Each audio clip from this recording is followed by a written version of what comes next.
মাটির বাড়ি মাটির ঘর, মাটির হবে বিছানা। এসেছো একা যাবে একা, সঙ্গে কেহ যাবে না। মাটির বাড়ি মাটির ঘর, মাটির হবে বিছানা। এসেছো একা যাবে একা, সঙ্গে কেহ যাবে না। এসেছো একা যাবে একা, সঙ্গে কেহ যাবে না। কিন্তু সেদিন ডাক পড়িবে, কিন্তু সেদিন ডাক পড়িবে, কবর মাঝে শুইতে। জোগাড় কিছু করছ বন্ধু, তার মাঝে বিছাইতে। জোগাড় কিছু করছ বন্ধু, তার মাঝে বিছাইতে। লক্ষ কোটি মধুরা বয়ে, লক্ষ কোটি মধুরা বয়ে, করছ বালা খানা। হীরামণি মুক্তা দিয়ে পালঙ্কের ওই বিছানা। হীরামণি মুক্তা দিয়ে পালঙ্কের ওই বিছানা। এমন জায়গা যাইতে হবে, এমন জায়গা যাইতে হবে, যে ঘরে নাই সাথী। এমন ঘরে রইতে হবে, যে ঘরে নাই বাতি। এমন ঘরে রইতে হবে, যে ঘরে নাই বাতি। দাদা গেছেন বাবা গেছেন, দাদা গেছেন বাবা গেছেন, কেউ তো ফিরে এলেন না। এমনি ভাবে যাইতে হবে, তোরা কেন বুঝিস না। এমনি ভাবে যাইতে হবে, তোরা কেন বুঝিস না।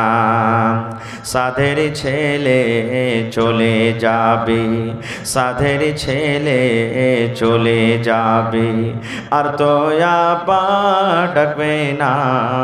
পরাণের বিবি চলে যাবে, আর তো ঘরে ফিরবে না। পরাণের বিবি চলে যাবে, আর তো ঘরে ফিরবে না।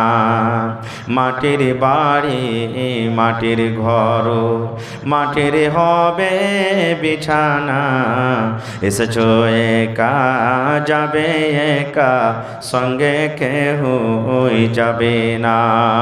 নারে তাকবীর।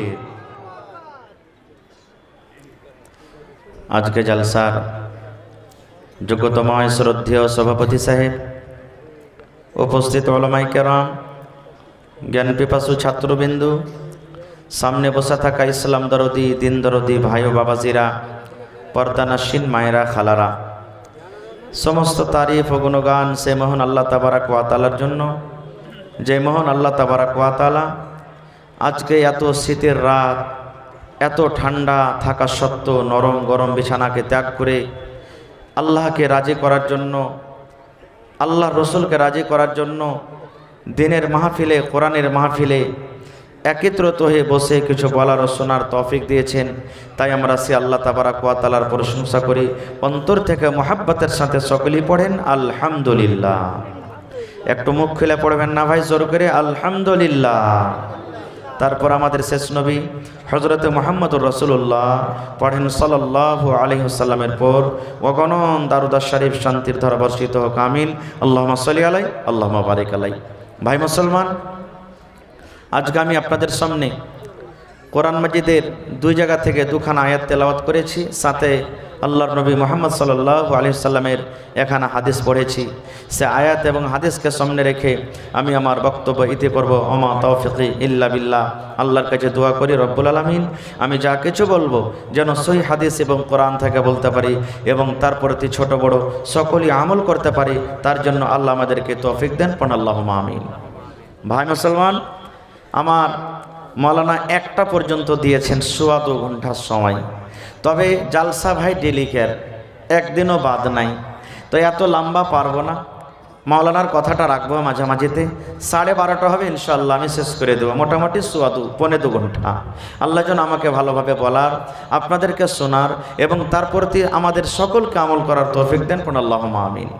ভাই মুসলমান, আজকে আপনাদের জন্য হলো একটা মাদ্রাসা। আজকে ছেলে মেয়েরা মাদ্রাসাতে পড়ে, দিনের বেলাতে রাতের বেলাতে 12 মাস পড়ে, কিন্তু বছরে আজকে একদিন শিখতে এসেছেন। আল্লাহর কাছে দোয়া করেন যেন আল্লাহ আমাকে ভালোভাবে সহিহ এবং কোরআন হাদিস থেকে যেন বলতে পারি, তার জন্য আমাদেরকে তৌফিক দেন। পড়ুন আল্লাহুম্মা আমিন। ভাই মুসলমান, আজকে আমার বিষয় হবে নিকাহ, বিবাহ।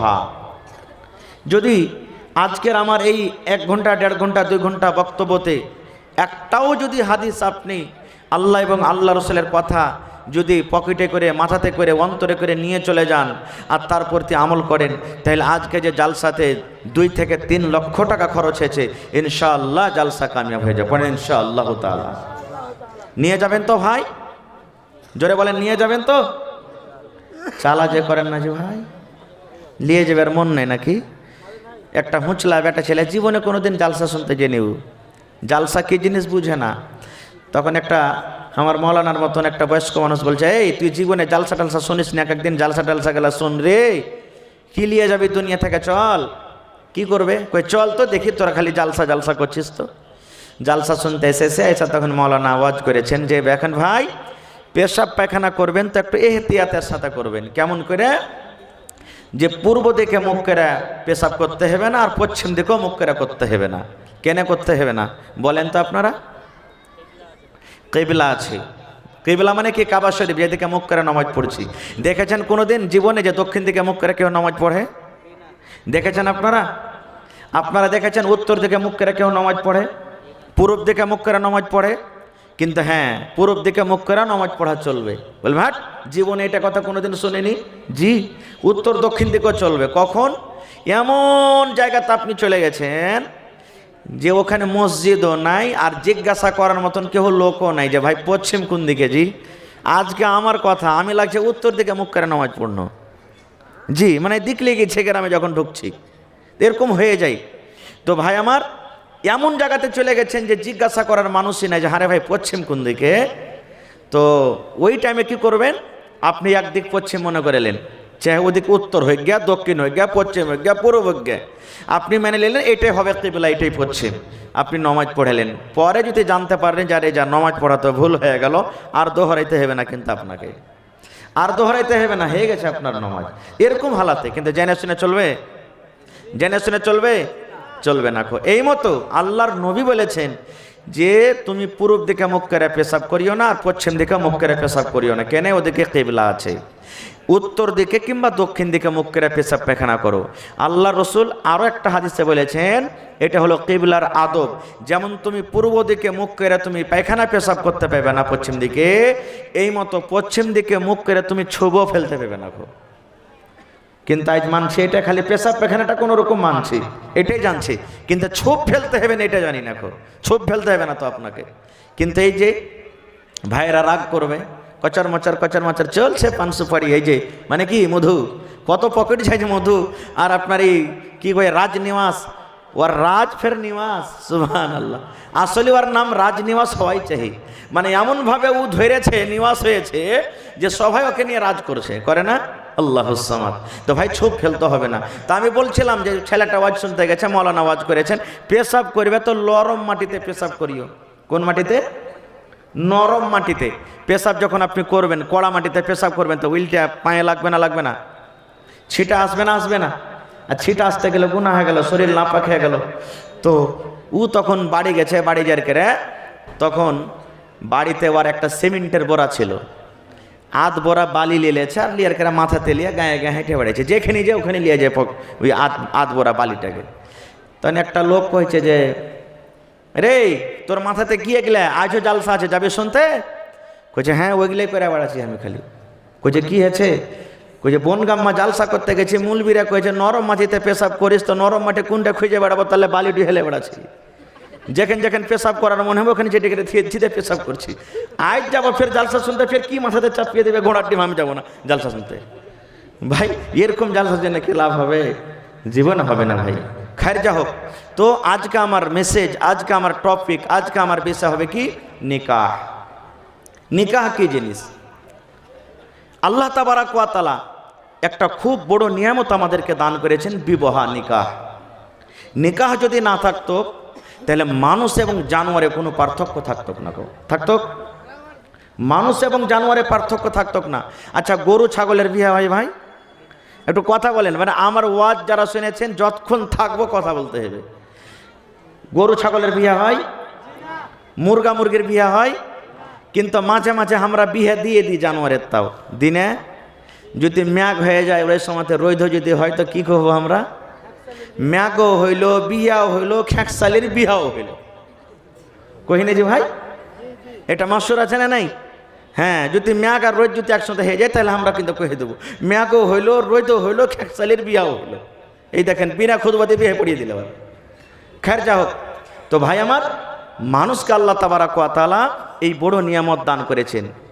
মানুষকে আল্লাহ তাবারাক ওয়া তাআলা খুবই বড় নিয়ামত দান করেছেন। কি নিয়ামত? দেখবেন একটা জানোয়ার যখন বড় হয়ে যায়, বালিগ হয়ে যায়, বালেগা হয়ে যায়, একটা মুরগা মুরগি যখন বড় হয়ে যায় তখন ওই মুরগা চিনবে না যেটা আমার মা, এটা আমার বোন। ওই খাসি বড় হয়ে যায়, বোকা বড় হয়ে যায়, তখন চিনবে না যেটা আমার মা কে এটা আমার বোন, ও চিনবে না। খুব একটা গরু চিনবে না যেটা আমার মা কে এটা আমার বোন, চিনবে কিন্তু ওদের কি পাপ হবে, গুনাহ হবে ওদের। ওর কাপড়ে শরীয়তই নাই, শরীয়তই নাই, কিন্তু আমরা মানুষ, আমাদের প্রতি শরীয়ত আছে। তাহলে জানোয়ারের বিয়ে হয় না, আমাদের বিবাহ হয়। জানোয়ারের জন্য শরীয়ত নেই, আমাদের জন্য শরীয়ত আছে। তাহলে আমাদেরকে শরীয়ত মোতাবেক বিয়ে করতে হবে, না হবে না? জোরে বলেন হবে না? হবে না? হ্যাঁ, শরীয়ত মোতাবেক বিয়ে কেমন? মেলাই দেখবেন ভাইয়েরা এমন আছে যে কহরের সাথে পিয়ার মোহাব্বত করে লাড়কিটা গেলে পালিয়ে গেল। এরকম হয়েছে না? হয় না? হানা বলেন হয়েছে না? হয় না? পালিয়ে গেল। এবার আমার মতন একটা মৌলবী সাহেবকে ধরে নিলেন, মৌলবীজি বিয়েটা পড়িয়ে দাও। তোমার গায়ের মৌলবী কি আছে? না তো ও কয়ে তোরা পালিয়ে গেছিস, তোরকে গার্জিয়ান রাজি নেই, আমি বিয়ে পড়াবো না। তখন মৌলবী সাহেব কবে না পড়াবো না। কয়ে ঠিক আছে, সবাই নয়, কোনো কোনো আছে এরকম কাঠমোল্লা টাইপের মানুষ, মৌলবী 5,000 4,000 টাকার টাকা পেয়ে ও দেখলে না শরীয়ত, দেখলে না দিন, দেখলে না নবী, দেখলে না কোরআন, দেখলে না হাদিস, বিয়ে পড়িয়ে দিলে। এই বিহা যায় চলবে? এটা বিহা চলবে না। কেউ পড়াইলে না, কোনো মৌলবী পড়াইলে না, কোর্ট ম্যারেজ চলে গেলাম, কোর্টে গিয়ে বিহা করে চলে এলাম, বিহা চলবে? চলবে না। কেন? আল্লাহর নবী বলেছেন লা নিকাহা ইল্লা বিওয়ালিন। দয়ার নবী বলেছেন উম্মত রে,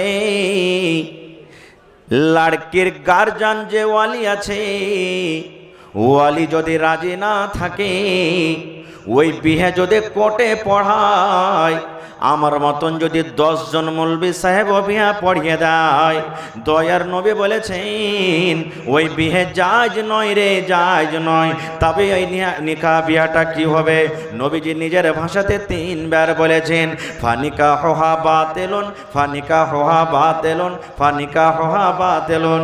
ওই বিয়াটা বাতিল, ওই বিয়াটা বাতিল, ওই বিয়াটা বাতিল। কোন বিয়াটা বাতিল?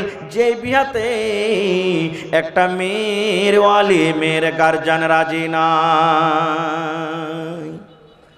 তাহলে 1000 বার কোর্ট ম্যারেজ করতে গেল, ওই বিয়া চলবে না যতক্ষণ ওর বাপ, যে লড়কির যে গালি আছে, যে লড়কার ওয়ালি আছে, গার্জিয়ান যতক্ষণ পর্যন্ত রাজি খুশি না হবে।